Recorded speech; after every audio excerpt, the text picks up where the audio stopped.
Back live tonight, here on In Focus, and thanks for staying on. Water and Sanitation Minister Senzo Mchunu says his department is working with Othongathi, Phoenix and Verulam residents outside Durban to find solutions to their problems. He, however, raised concerns about the impact of persistent floods, which has repeatedly damaged infrastructure in KwaZulu-Natal. Let's discuss this further. We're joined by the Minister now to have that conversation. Minister, good evening, and thank you very much for your time. We're going to get to some of the analysis of what's at hand. However, the community of Verulam is quite pleasantly surprised that yesterday they protest, today there's water on their taps. Is that what it takes for the people to be able to get service? Good evening to you and to the your audience.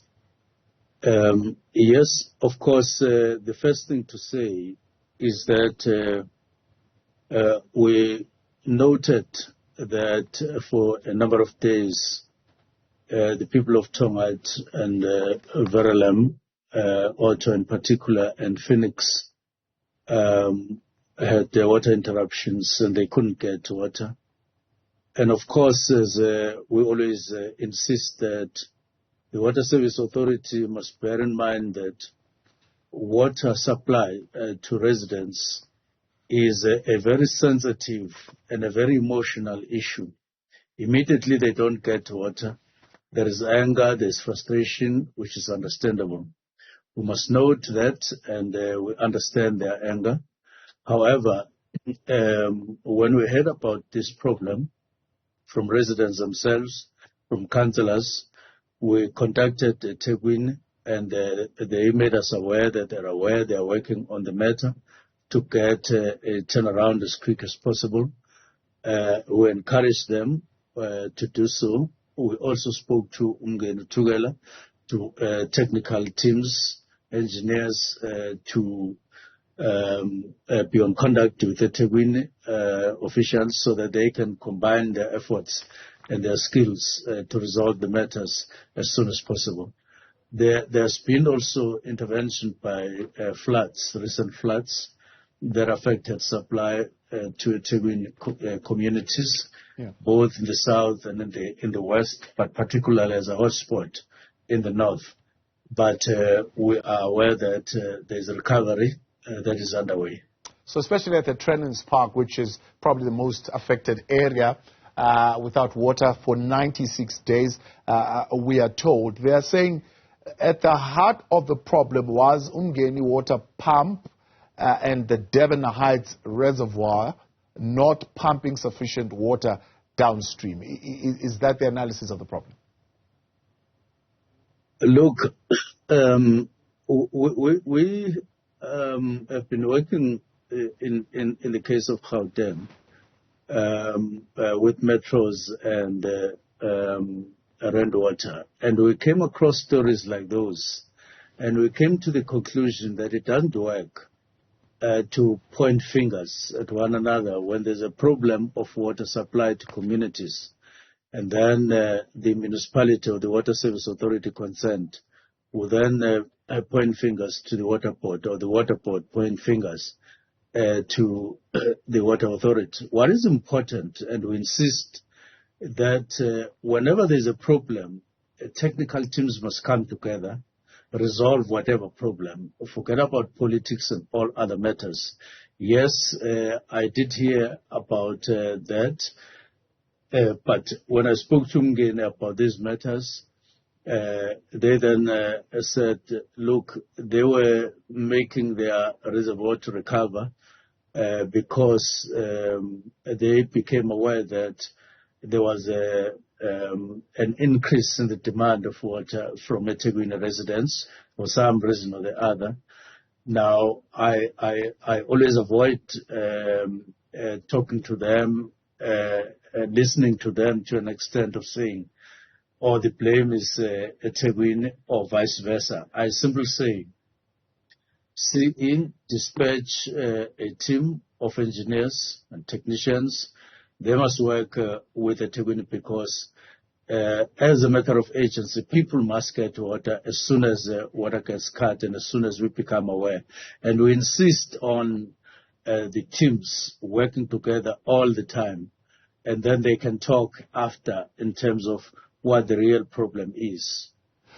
What does that then entail in terms of unlocking, for example, the resources? Because one of the things that the community says would have been given to them initially as a reason was that there were 30 valves that needed maintenance across the system, but there were supply chain bottlenecks because it was January. That story then quickly turned from being supply chain bottlenecks because it's the beginning of the year to saying, well, there are budgetary issues. And when the community says, well, why do you have budgetary issues when this is an emergency situation and from province and national, money has been released to deal with this situation? No communication then was coming forth. They were getting no communication at all. So when you say to them, act on this immediately, what comes with that in terms of resources?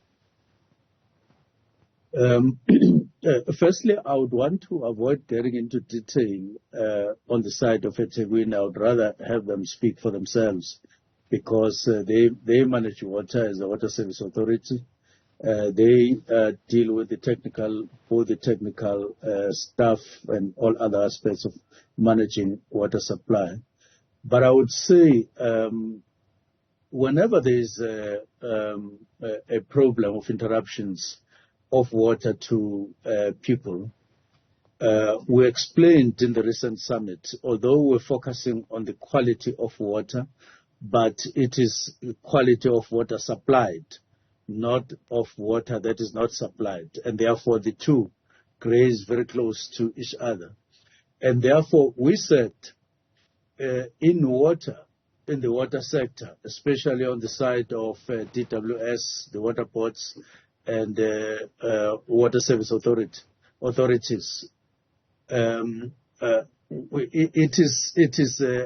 it will always be unfortunate if we have brave people, from mayor to MM to head of water and technicians. This service doesn't require people who are brave. It doesn't require people who are lazy.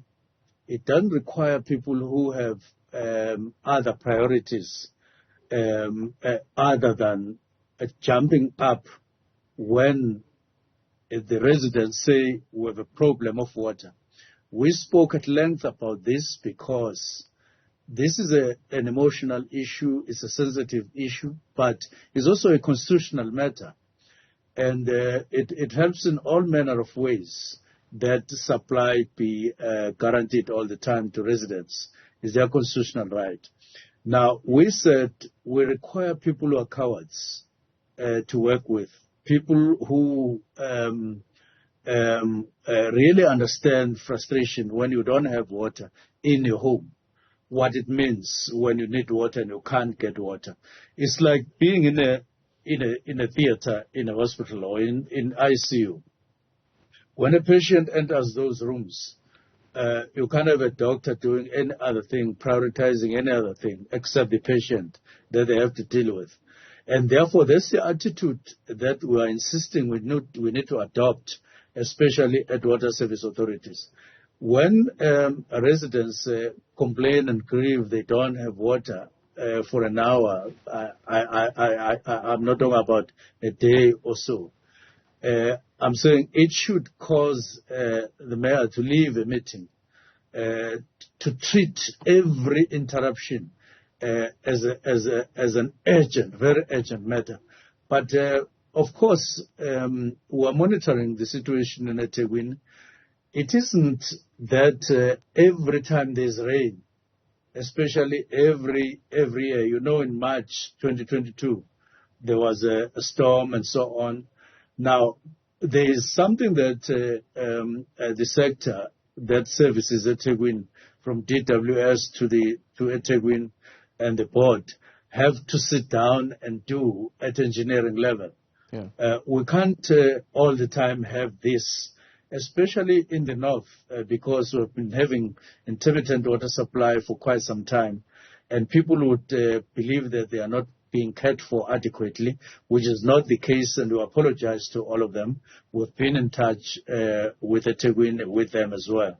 But we are setting up a meeting of the technical people just to go to the bottom of this, because it's unacceptable that each time there's a little rain and then things happen this way.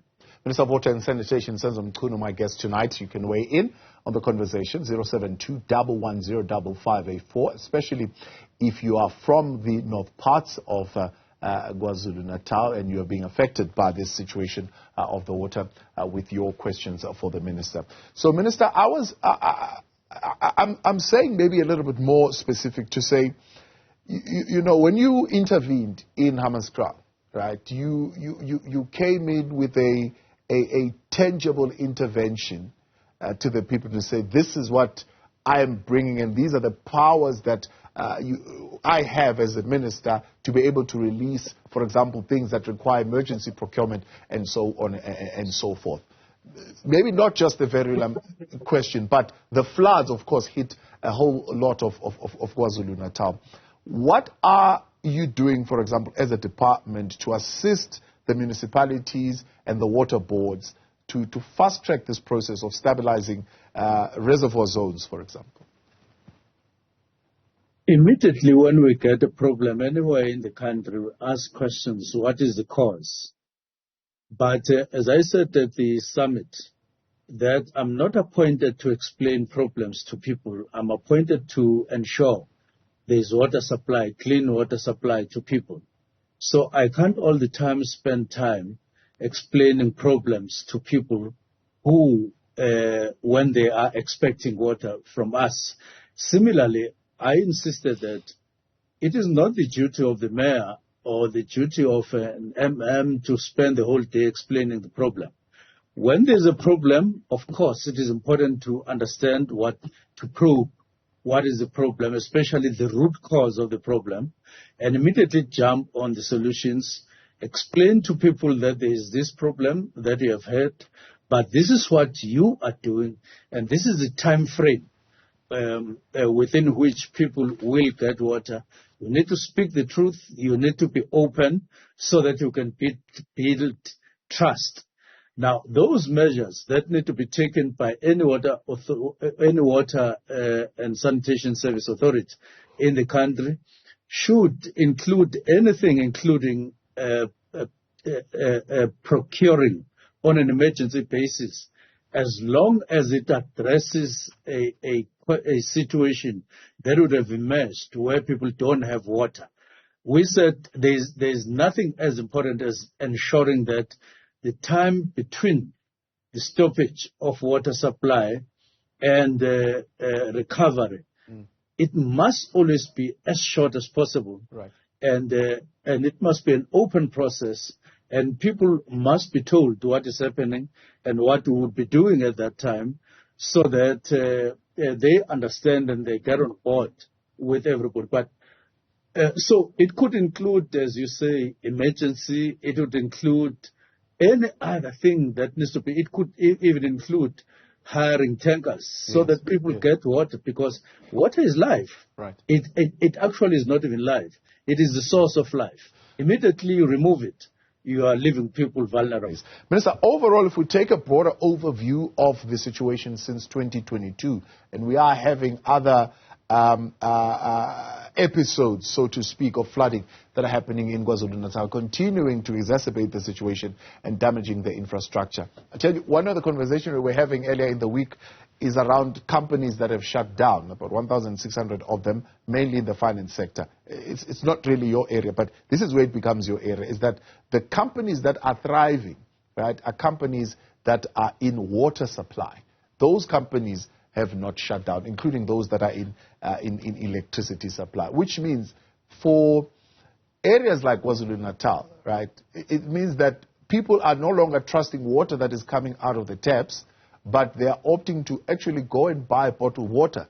Hence, those companies are thriving the way that they are thriving.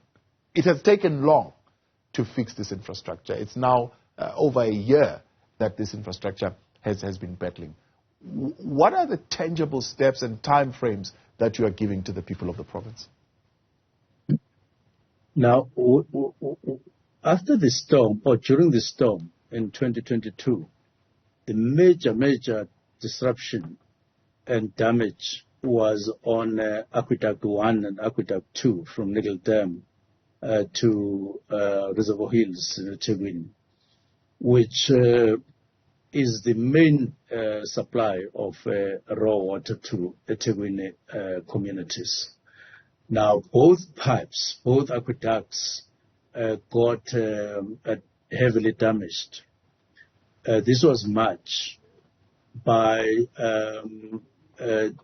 end of the year, that is November, Aqueduct 1 had been had recovered. In other words, it had been repaired, and there was even a change in terms of how the pipe was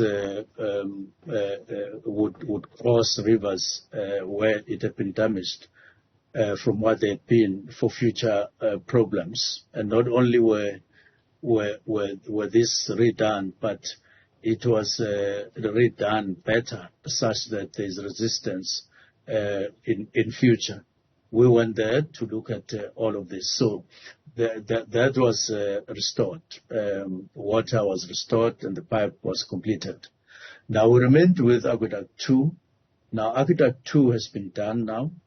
It has recovered well, even if it's not yet supplying optimally, but to a large extent, that pipe has now been completed.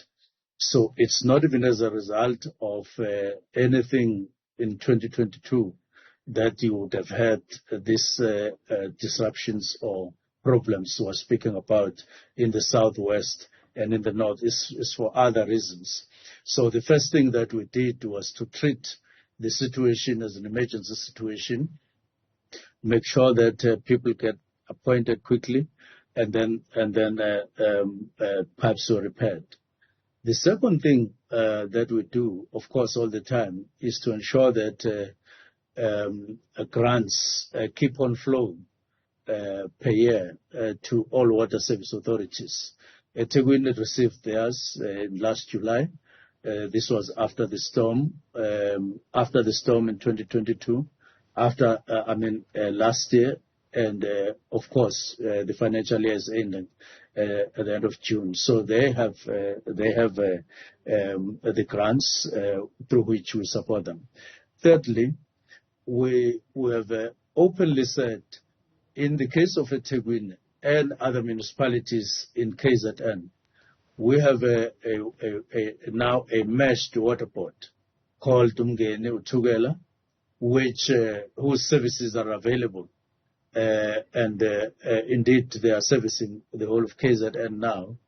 And it is up to water service authorities to call on support in specific areas. However, when water service authorities can't, let me just say, they then have their aspect, their side of the story from the disruptions of 2022. I know that Ethekwini has not yet done everything in terms of recovering whatever damage had happened to them even prior to 2022. Now, we've pointed out all these matters as serious challenges. We have said, should they need assistance from DWS or even from the water board or from us via the water board, we are available, and they make decisions on their own. What we said, and it's a pity that the mayor of Ethekwini and couldn't make it to the summit. We said from that summit onwards, we mean to be serious when we say things need to be done differently. My own view, sitting here, is that Ethekwini is using quite a lot of tankering which in my view, they shouldn't be doing by now. They should have improved water supply via pipelines, one, to guarantee the smoothness of the service. Two, tankers are quite expensive, to be honest. Quite expensive than having a dedicated pipe or dedicated pipes, and then you do O&M on pipes. It's a known story by water service authorities. So you take money that you should be doing O&M, you do tankering. Now, the number of tankers that are still in use in eThekwini are not justifiable, in my view, and we're engaging eThekwini all the time. 2, 3, there is a need, as I pointed out at the beginning, that we now need engineers in the sector working in eThekwini, the municipality, ourselves, and the board. Because at the end of the day, we can't keep on pointing fingers at each other. The whole sector gets affected. And we can't say we're better than eThekwini or eThekwini is better than us. That thing doesn't work. What works is that we should work together. By and large, in Gauteng, the situation has improved between DWS and the board on one hand, and all the metros in eThekwini, in Gauteng. It's via a lot of talk, taking over a long time, building relations, building trust, and making sure that we are not working with municipalities to overtake the mayor or to take their job or to undermine them or to disrespect them, but to improve and guarantee improved services to people. Now, we're not yet there when it comes to eThekwini. There's still mistrust here and there, in my view. There's still unnecessary hiccups all the time, but we are working with them and making sure a city like that should be having, it's raining there, there's always water, plenty of water available. All that it requires is efficient infrastructure maintenance, renewal, and then going over to efficient supply of water. With regard to other municipalities, honestly, what you find there, you will find that the most important and urgent problem is for people to get water, people who have never had water since 1994 in the greater part of rural areas. Supply of water, especially better supply or good supply of water, is still concentrated in towns and so on. And this is what the water board needs to change. Make sure that everybody, including in rural areas, get water, and they get clean water and efficiently.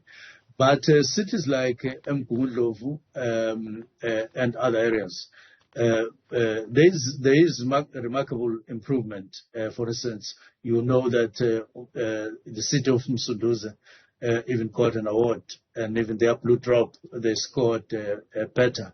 Now, these are the things that we require. All that as water service authorities need to know is that you need to work very hard, you need to be consistent, and your workers need supervision, and you need to have people who know exactly what they need to do. Those are the things that eThekwini need to focus on. They shouldn't deal with matters, dwell on explaining problems, as opposed to finding solutions to problems as and when they arise. Minister, I appreciate your time. Thank you very much for your intervention this evening. That's the Minister of Water and Sanitation, Senzo Mchunu.